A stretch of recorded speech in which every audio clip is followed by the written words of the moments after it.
today wasn't supposed to be a crying day. One of those days, huh? Why do I always feel like crying? I like your style, dude.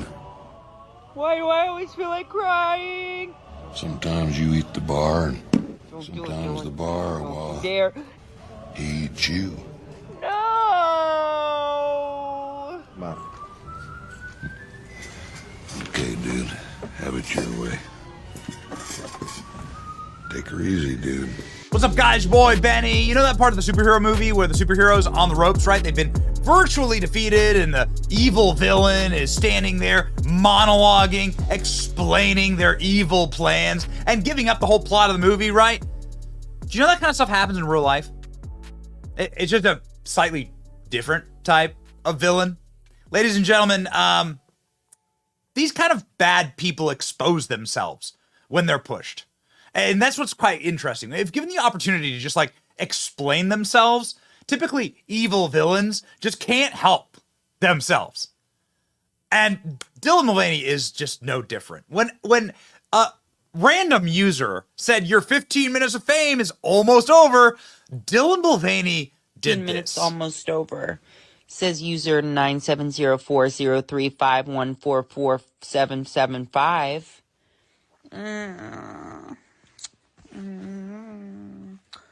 I'm just looking at my clock. I think it's been a little longer than 15 minutes, darling. And seeing that I'm slating things out 2 to 3 years from now that will come out in 2 to 3 years, I think it might be a little bit longer. The longest 15 minutes of your life. Love you. Is it over? Okay, so, listen. Here's the deal. That one sounded like a supervillain monologue, right? Like, and now the time we were going to slate things out for years, and my diabolical plan will be complete. It's like, come on, man. Like, it's too on the nose. But also, what you sort of get here in the subtext is that Dylan Mulvaney was never about anything other than Dylan Mulvaney. Dylan Mulvaney was always about keeping that sweet cash flowing, testing the waters, plucking the strings of social media, figuring out what elements work for virality, and then ensuring that you can capitalize as quickly as possible on the actual money that can be had from social media influence. This is made quite clear when you go to the Dylan Mulvaney profile and you see at the very top is not an inspirational quote or poem. It's a link, an email to give Dylan Mulvaney money. Business, right there at the very top. Business, right there. At the very top. Dylan Mulvaney apparently tried to fix Bud Light and the boycott by pitching an ad where a cowboy and a trans person share a beer. Again, ladies and gentlemen, this gives away the entire game. The entire plot is given up by articles like this and by clips like this. Here, I'll show you. Pay attention to where Dylan Mulvaney explains exactly what this is all about and exactly what's going on. Were treated. Well, and I did have an idea how to fix last year's situation. I thought, I come from a comedy background. I did stand up. I think humor can be very healing, and I think it can appeal to both sides. Mm-hmm. And I thought, how fun if we had done like some sort of Western commercial where it was like a cowboy at the end of the bar and then maybe a trans person on the other, and there's like one beer in the center, and it's like,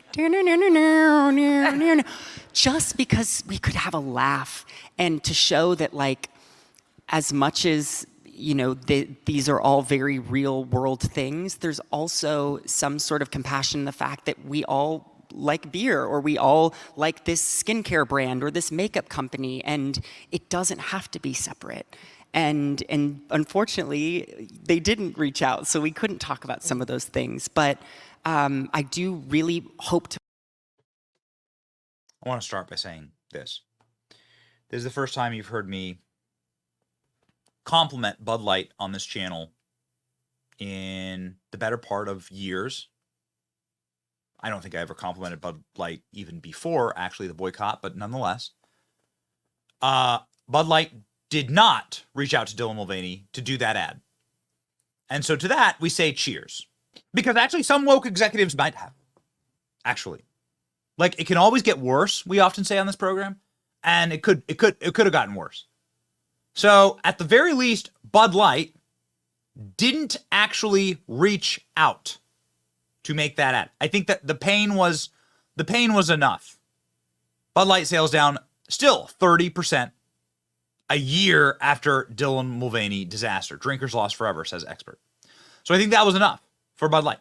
So they didn't double down on stupid. And I guess that there's some credit to be had there.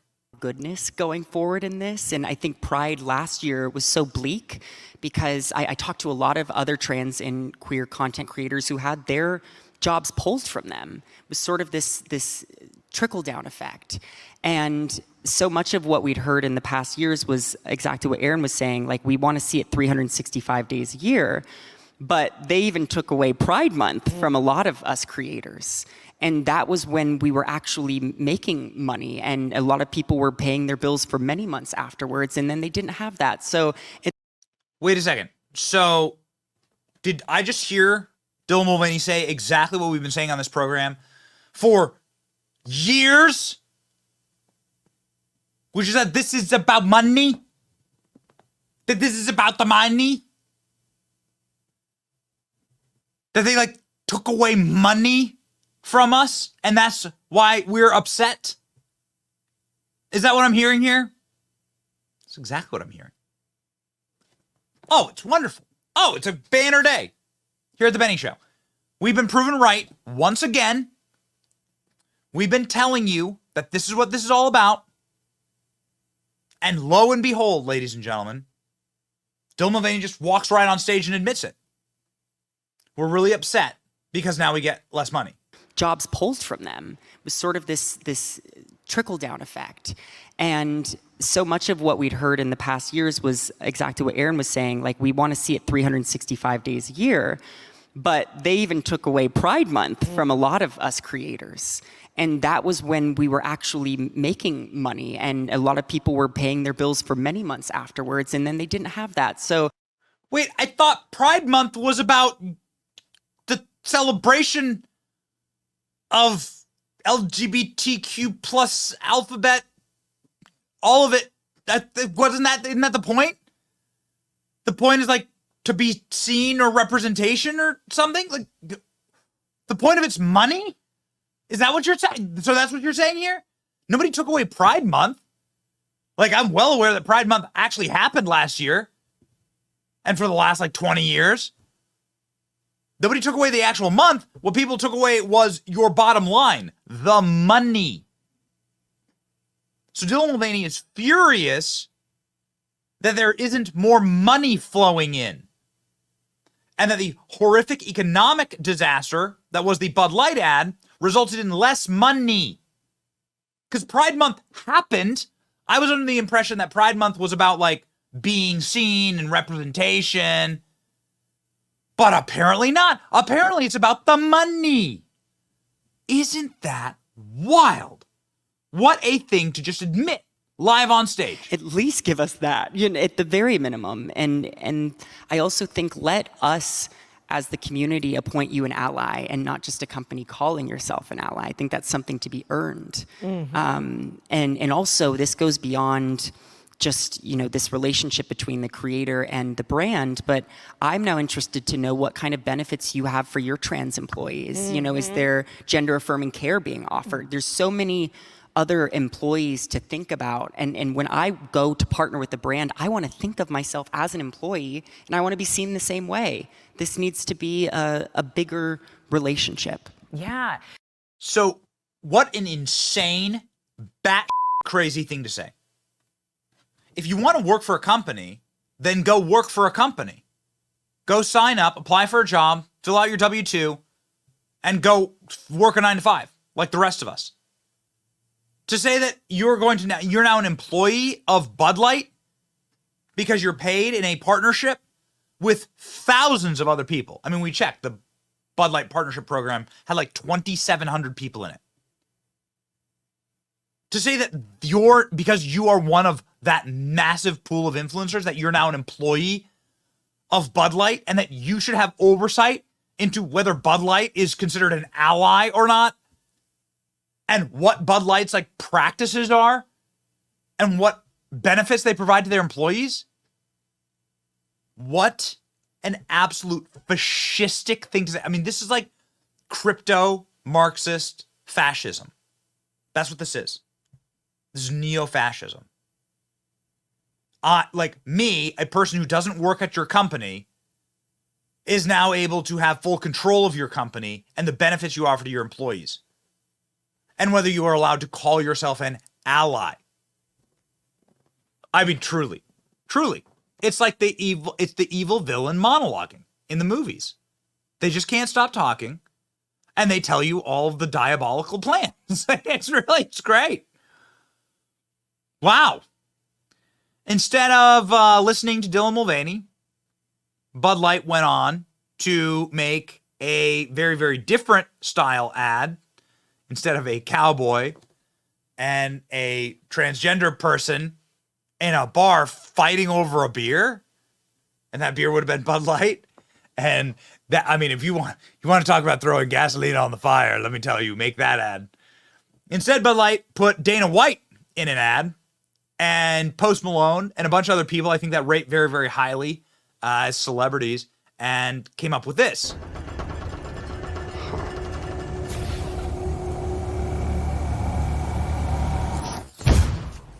Are you? The Bud Light Genie? Yeah. So we get wishes? It's my thing. Gimme. 80s metal hair. Yes. Filthy rich. So filthy. Invisible. Predictable.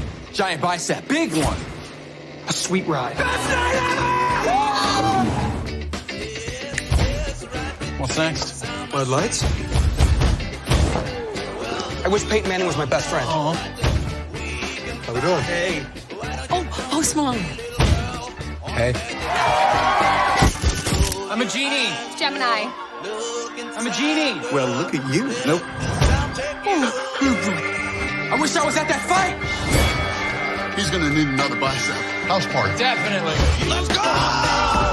We wish for a T-Rex. Guilty. Let's go to Super Bowl 58. Now we're talking. So that's what they came up with. I read the comment section. I think that people think that I think people like that ad, actually. And it's like, it's 100%, it is a 180-degree turn to the partnership program that they launched last year during the Super Bowl, which included Dylan Mulvaney, and then March Madness, so on. So it's also an improvement on some of the initial ads that were launched after the boycott. One of them included Travis Kelce, who was noticeably absent from this ad. But this is what they came up with. A bunch of dudes grunting.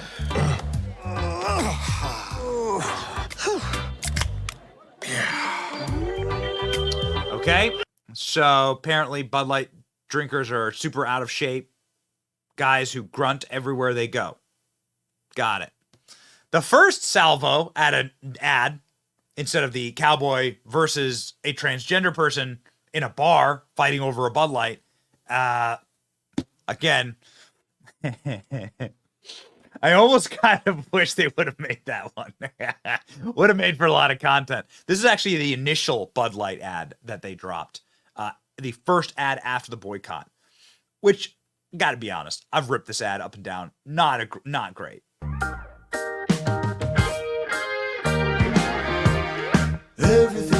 We're Bud Light. Our drinkers are stupid. We're too stupid to learn that it's hot on the ground. We're too stupid to close a fridge and to get a suntan and to stand on a board. We're just dumb. We're literally low information, low IQ. We sit during in a tornado we'll sit there and eat watermelon. We don't know how to use a hammock. We don't know how to shoot a basketball or tap a keg. We don't know how to catch anything. We're stupid. Our drinkers are stupid. Our drinkers are dumb.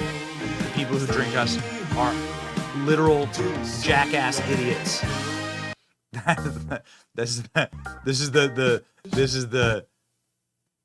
message of this ad. Although the ad does feature, and we complimented this, a dude who actually, the typical Bud Light drinker, an elderly man with a white beard with a cold Bud Light, white dude sitting there drinking his Bud Light.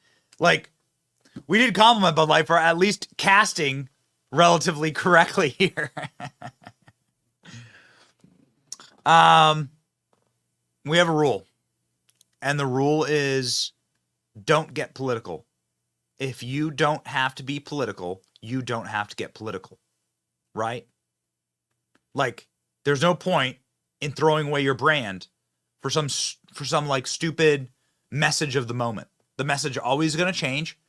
A lot of the people who deliver the message are frauds or just in it for the money. And so it's best to not be political. On the other hand, I mean, there are some people who actually like believe in these things and have been consistent for their entire adult lives and have been working their entire adult lives. But hey, what can I say? There are other people, though, who are actual frauds. And so while we are able to speak with our partners at packed college auditoriums all around the country and packed RNC events and host our own Benny Brews and hundreds of people show up, speak at America Fest, like 10,000 people packed into like an arena. Dylan Mulvaney, who Bud Light bet their entire brand on, tried to give a speech. And this is the number of people who showed up at one of America's largest universities.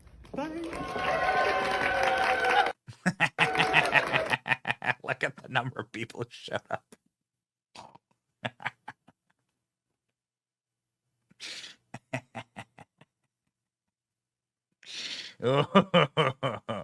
You know how much that cost Penn State?